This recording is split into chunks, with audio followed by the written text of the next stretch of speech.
5월 24일 주님의 교회 말씀 묵상입니다. 민수기 35장 6절에서 15절 말씀. 너희가 레위인에게 줄 성읍은 살인자들이 피하게 할 도피성으로 6성읍이요 그 외에 42성읍이라. 너희가 레위인에게 모두 48성읍을 주고 그 초장도 함께 주되 너희가 이스라엘 자손의 소유에서 레위인에게 너희가 성읍을 줄 때에 많이 받은 자에게서는 많이 떼어서 주고 적게 받은 자에게서는 적게 떼어줄 것이라. 각기 받은 기업을 따라서 그 성읍들을 레위인에게 줄지니라. 여호와께서 또 모세에게 말씀하여 이르시되 이스라엘 자손에게 말하여 그들에게 이르라. 너희가 요단강을 건너 가나안 땅에 들어가거든 너희를 위하여 성읍을 도피성으로 정하여 부지 중에 살인한 자가 그리로 피하게 하라. 이는 너희가 복수할 자에게서 도피하는 성을 삼아 살인자가 회중 앞에 서서 판결을 받기까지 죽지 않게 하기 위함이니라.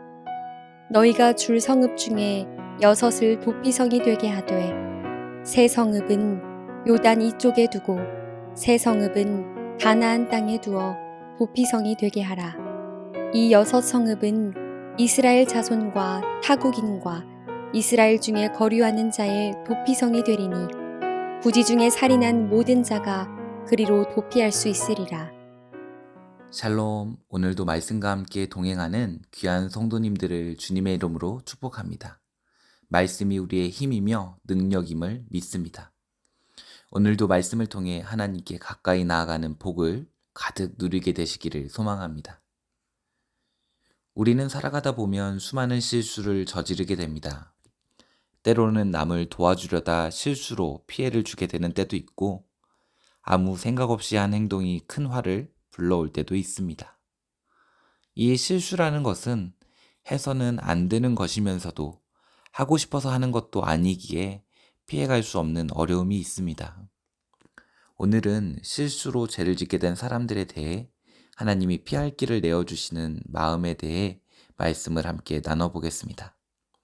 오늘 말씀에는 레위 지파에게 땅을 나눠주시며 레위 지파에게 줄 성읍 중 6성읍을 도피성으로 삼으라고 기록하고 있습니다. 이 도피성이 어떤 성읍인지가 6절 말씀에 잘 나와 있습니다.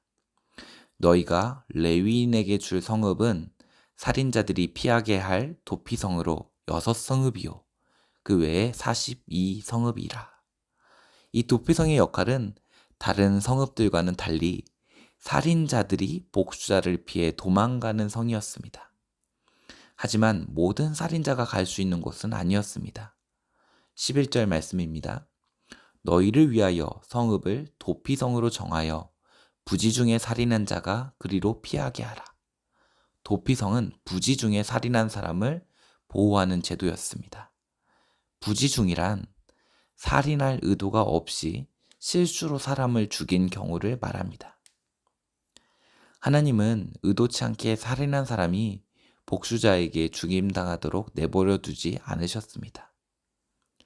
의도적으로 살인을 한 경우라면 마땅히 법의 심판을 받고 사형에 처해야 하지만 의도치 않게 사람을 죽이게 된 사람이 정당한 판결을 받기도 전에 죽임을 당할까 피할 길을 내시는 하나님의 사랑의 방도가 바로 도피성이었습니다. 사람은 누구나 실수를 합니다. 완전 무결한 사람은 누구도 있을 수 없으며 그렇기에 하나님은 너희를 위하여 도피성을 정하라 라고 말씀하신 것입니다. 이 도피성은 요단 동쪽에 세 성읍을 두고 가나안 땅에 세 성읍을 두어 이스라엘 온 땅에 골고루 퍼져 있었습니다. 이 도피성에 들어갈 수 있는 자격은 온 이스라엘 백성뿐 아니라 타국인이나 거류하는 모든 사람에게 동일하게 적용되었습니다. 십계명에도 나오지만 살인은 하나님이 철저히 미워하시는 죄입니다. 하지만 하나님은 공정한 판결의 과정 없이 살인이라는 중한 죄에 대해 사사로운 판단을 내리지 못하게 하셨으며 고의로 저지른 살인과 의도치 않은 살인에 대해 다른 관점으로 볼 수 있게 하셨습니다. 한편으로는 실수한 사람에 대한 선처이지만 다른 한편으로는 피해자의 가족들이 순간적인 감정으로 죄를 짓지 않도록 보호하는 제도이기도 했습니다.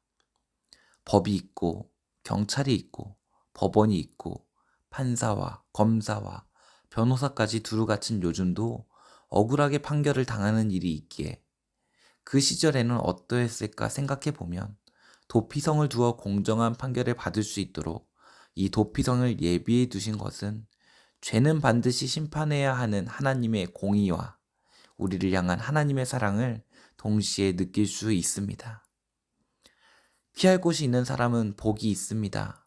어려움을 당할 때, 심지어 죄를 지었을 때도 우리를 따뜻하게 품어주는 그런 곳이 있다면 얼마나 좋겠습니까? 하나님은 살인이라는 끔찍한 죄를 지은 사람에게도 피할 곳을 준비해 놓으셨습니다. 오늘날 우리의 상황은 어떠합니까?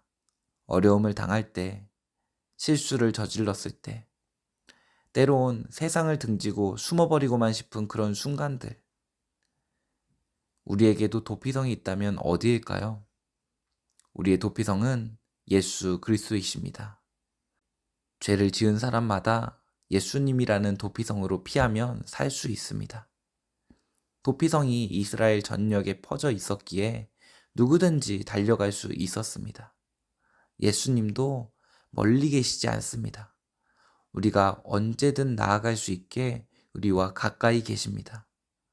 부지 중에 살인한 자가 도피성 안으로 들어가면 살았듯이 우리도 예수님 안에 들어가면 살 수 있습니다.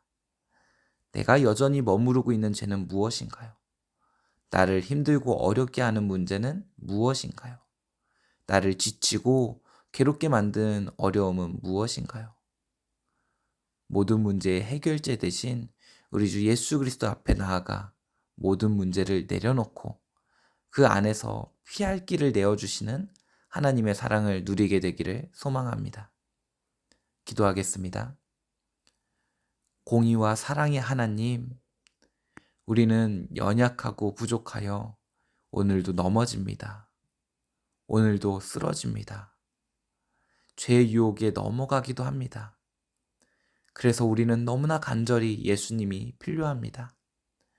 나의 피할 바위 되시는 주님께로 더 가까이 나아가길 소망하오니 나의 모든 죄와 모든 문제를 깨끗하게 해결하여 주시옵소서. 오직 예수 그리스도만 바라보는 인생 되어 피할 길을 내어주시는 그 사랑을 오늘도 누리는 우리가 되게 하여 주시옵소서. 감사드리며 예수님의 이름으로 기도합니다. 아멘. 오늘도 주신 말씀을 붙들고 가정을 위하여 기도의 자리로 함께 나아가겠습니다. 기도하겠습니다.